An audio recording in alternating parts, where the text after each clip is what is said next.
আসসালামু আলাইকুম ভিউয়ার্স। দেখুন, পঞ্চগড় থেকে এক ভাই ফোন পাঠিয়েছেন। উনি চিঠিতে লিখেছেন, দেখি কি লিখেছেন। তো উনি আমাকে জানিয়েছেন, মূলত উনি নিজেও কিন্তু একজন টেকনিশিয়ান, পাশাপাশি প্রসেসর রিবোলিং উনি নিজেও করেন, ঠিক আছে। কিন্তু এই নিজের ফোনটি চাচ্ছেন না ঝুঁকি নিতে, কারণ নিজের ফোন কাজ করতে গিয়ে অনেকের কিন্তু ভয় লাগে। তো এই যে বিষয়টি, আর চান না যে এই ফোনটি খারাপ হয়ে যাক। কারণ পোকো X3 Pro যে 8GB 256GB ভ্যারিয়েন্টের যে ফোনগুলো রয়েছে, এগুলো অনেক হার্ড গ্লু থাকে। এই কাজগুলো করতে গিয়ে অনেক সময় কিন্তু অ্যাক্সিডেন্টলি ফোনগুলো আর রান না হলে কিন্তু পুরোটাই কিন্তু খারাপ হয়ে যেতে পারে। সেক্ষেত্রে উনি নিজে এই ঝুঁকিটি নিতে চাননি, যে কারণে আমাকে দিয়ে পাঠিয়েছেন এবং চিঠি থেকে লিখেছেন যে আমি যেন কাজটি সহজতে করি এবং সেই সাথে ভিডিওটি যেন শেয়ার করি, এই রিকোয়েস্টটি ছিল। তো আপনারা জানেন যে পোকো X3 Pro ফোন সারা বাংলাদেশ থেকে বিভিন্ন জনে পাঠায়। বিভিন্ন ইউজার যারা ফোন ইউজ করছেন, হঠাৎ করে খারাপ হয়ে যাচ্ছে, তাদের ফোনগুলো তো পাঠাই, কিন্তু আমাদের অনেক টেকনিশিয়ান ভাইরাও কিন্তু আমার কাছে ফোন পাঠান, যারা এই ফোনগুলো প্রবলেমগুলো ফেস করেন। অনেকে আছে কাস্টমার কাছ থেকে নিয়ে সরাসরি আমার কাছে পাঠিয়ে দেন। তবে সেক্ষেত্রে একটা শর্ত থাকে যে ফোনটি কিন্তু কাজ করা যাবে না, একদম ফ্রেশ কন্ডিশনে পাঠাতে হবে। ফ্রেশ অবস্থায় পাঠালে ফোনগুলো যেহেতু ঠিক হওয়ার চান্স আছে, তো কাজ করে ঠিক না হওয়া বা খারাপ হয়ে যাওয়া সেই ফোনগুলোতে আসলে সময় দিয়ে খুব একটা লাভ হয় না, যে কারণে সেই ফোনগুলো নেই না। কিন্তু আপনারা চাইলে যে কোনো জায়গা থেকে, আপনারা যারা টেকনিশিয়ান ভাইরা রয়েছেন, তারা যদি আপনাদের মনে হয় যে এই সিপিইউ রিবোলিংগুলো আমাকে দিয়ে করাবেন, অবশ্যই আপনারা কন্ট্যাক্ট করতে পারেন। আর এই পোকো X3 Pro ফোনগুলো প্রচুর পরিমাণে যেহেতু বাংলাদেশে ডেট হয়েছে, শুধু বাংলাদেশে নয়, সারা পৃথিবীতে যত পোকো X3 Pro ফোন রয়েছে, এই ফোনটি কিন্তু প্রচুর পরিমাণে ডেট মোডে চলে আসছে।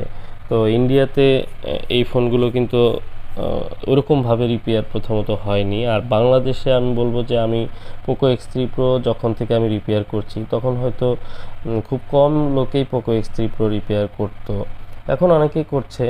তবে আমি আমার ইউটিউবের যে ভিডিওগুলো রয়েছে, আমি প্রচুর পরিমাণে ভিডিও আপলোড করে রেখেছি। আপনারা সেগুলো দেখলে বুঝতে পারবেন যে কত আগে থেকে আমি পোকো X3 Pro রিপেয়ার করছি। সেক্ষেত্রে অসংখ্য ফোন যেহেতু রিপেয়ার করেছি, সেখান থেকে একটি ব্যতিক্রম অভিজ্ঞতা অর্জন করাটাই স্বাভাবিক। তো যাই হোক, আমরা চেষ্টা করব যে আজকের ফোনটি সুন্দরভাবে রিপেয়ার করার জন্য। আর যেহেতু একজন টেকনিশিয়ান ভাইয়ের ফোন, উনি ভিডিও চেয়েছেন, আর একজন টেকনিশিয়ান ভাই বুঝেন যে কাজের মূল পয়েন্টগুলো কোন জায়গায়। আপনারা যারা অনেকেই ইউজার রয়েছেন বা সাধারণ যারা রয়েছেন, তারা কিন্তু বুঝবেন না। এই যে দেখুন, এখানে আইসিটি রিমুভ করলাম, এই আইসিতে প্রচুর পরিমাণে ব্ল্যাক পেস্ট আঠা ছিল, যেটি আমার র্যামের সঙ্গে কিন্তু উঠে গেছে এবং কি সিপিইউর উপরে কোনো আঠা নেই। তো এই যে ব্ল্যাক পেস্ট আঠাগুলো থাকে, এটি অনেক হার্ড থাকে, আর এই সময়টিতে রিমুভ করতে গিয়ে দেখা যায় আইসি ড্যামেজ হয়ে যেতে পারে, কোনো জায়গায় স্ক্র্যাচ পড়ে যেতে পারে, ভেঙে যেতে পারে। এই ধরনের ড্যামেজগুলো কিন্তু অনেকের কাছে হয়ে থাকে।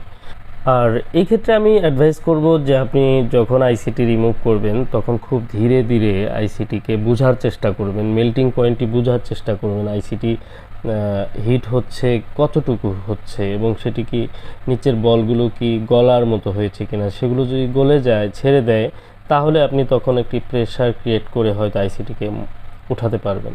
এই যে বিষয়টি, এটি অনুধাবন করতে হবে, রিয়ালাইজ করতে হবে যে আপনার ভিতরের আইসির নিচের বলগুলোর কন্ডিশন কি হতে পারে। এই যে দেখুন, এই প্রসেসরটি আমি রিমুভ করে নিলাম খুবই স্মুথলি। আসলে এগুলো অনেক হার্ড থাকে, আপনারা দেখলে মনে হচ্ছে যে খুব শর্ট করে দিচ্ছি, কিন্তু না, এটি খুবই ঝুঁকিপূর্ণ এবং গুরুত্বপূর্ণ একটি পয়েন্ট, যে খুবই হার্ড একটি গ্লুকে আপনি যদি প্রেস করেন, তাহলে অত সহজে উঠতে চাবে না। সেটি অতিরিক্ত প্রেশার ক্রিয়েট করলে নিচ থেকে বল ছিঁড়ে যাবে, প্রবলেম হবে। আবার যদি আপনার অতিরিক্ত হিট প্রদান করেন বা একটু লম্বা সময় হিট দেন, তাহলে আইসিটি ফোটস করে একটি শব্দ হয়ে কিন্তু ফুটে যাবে। এই যে সব মিলিয়ে আপনাকে একটি মেজারমেন্ট করতে হবে যে সঠিক পয়েন্ট, সঠিক সময়ে আপনার আইসিটি রিমুভ না করতে পারলে আইসিটি খারাপ হয়ে যাবে। এখন আপনি সবগুলো ফোনের বা মাদারবোর্ডের আইসির সিচুয়েশন কিন্তু এক থাকে না। তো প্রসেসরের নিচের যে গ্লু থাকে সেগুলো, এবং কি যে বল থাকে, যে এই যে বলগুলো, এই বলগুলোর মেল্টিং পয়েন্ট এক এক রকম থাকে। কোনোটি 400 ডিগ্রির উপরে হিট দিয়ে খুলতে হয়, কোনোটি আছে 370-80তেই খুলে যায়। এই যে বিষয়গুলো, এগুলো একটু বুঝতে হবে। যদি আপনার বেশি হিট লাগবে সেখানে আপনি কম হিট ব্যবহার করেন, হবে না। আবার যেখানে কম হিট লাগবে সেখানে বেশি হিট ব্যবহার করবেন, তাহলেও কিন্তু খারাপ হয়ে যেতে পারে। মানে হিট আমরা কিন্তু বারবার চেঞ্জ করি না, এটা আপনাদের মনে রাখতে হবে যে অনেকে বলেন যে কত টেম্পারেচারে আপনি কাজ করেন। তো আমরা একটি যারা সোল্ডারিং আয়রন বা হট গান এগুলো ইউজ করেন যারা, তারা কিন্তু এটির টেম্পারেচারটি কন্ট্রোল করে কাজ করতে পারেন। সেটির একই টেম্পারেচার মুডে রেখে বিভিন্ন হিট প্রদানটি বেশি এবং কম করতে পারেন। ঠিক আছে, এটি এক্সপ্লেইন করতে গেলে আপনারা বুঝবেন যে একটি জায়গায় বেশিক্ষণ তাপ প্রয়োগ করলে সেখানে আগুন ধরে যাবে, কম দিলে সেখানে আগুন ধরবে না। ঠিক আগুনটা কোন সময়ে ধরবে তার আগ মুহূর্তে আপনাকে যদি এই হট গানটি উঠিয়ে নিতে বলা হয়, সেটি যদি আপনি সঠিক সময় করতে পারেন ঠিক, তাহলে আপনার এই কাজে অভিজ্ঞতা অর্জন হবে। যাই হোক, অনেক কিছু বললাম।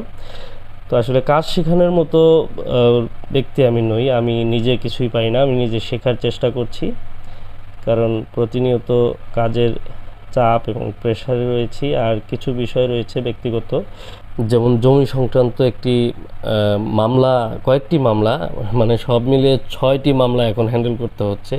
তো এই বিষয়গুলো যারা একমাত্র দৌড়াদৌড়ি করেছেন কোর্ট কাচারিতে, তারাই একমাত্র বুঝবেন যে এগুলো প্যারা বা ঝামেলা কত বেশি। তো উকিল আর কোর্টের বারান্দা দৌড়াদৌড়ি করতে করতে অনেক সময় কেটে যায়, যে কারণে প্রচুর টেনশন এবং ব্যস্ততায় থাকি। তবে আলহামদুলিল্লাহ সব কিছু আমাদের অনুকূলে, বাট এই যে আইনি প্রসেস বাংলাদেশে এটি অনেক স্লো। মানে খুব সহজ জিনিসটি যেটি একটি বাচ্চাও বুঝতে পারবে, ধরতে পারবে, সেই জিনিসটিতেও দেখা যায় যে ধূম্রজাল তৈরি করে একটু লম্বা সময়, বারবার সময়, টাইম পিটিশন যেটাকে বলে, এটা নিয়ে নিয়ে তারা টাইমটি নষ্ট করছে। আর সেক্ষেত্রে আমাদের মতো যারা কাজ করেন, প্রতিনিয়ত কাজ করতে হয়, পাবলিক সার্ভিস, মানে আপনাদের বিভিন্ন জায়গার ফোনগুলো আমাকে সার্ভিস করতে হয়, সেই সাথে অনেকে আছেন যারা এসে সরাসরি কাজ করে নিয়ে যান। এই যে তাদেরকে যে সার্ভিসটি দেই, এই সার্ভিসটি দিতেও আমার কিন্তু অনেক বাধাবিঘ্ন পেতে হয়, কারণ সঠিক সময়ে আমি তাদেরকে হয়তো সার্ভিস দিতে পারছি না, যে সময় আমি বাইরে থাকছি।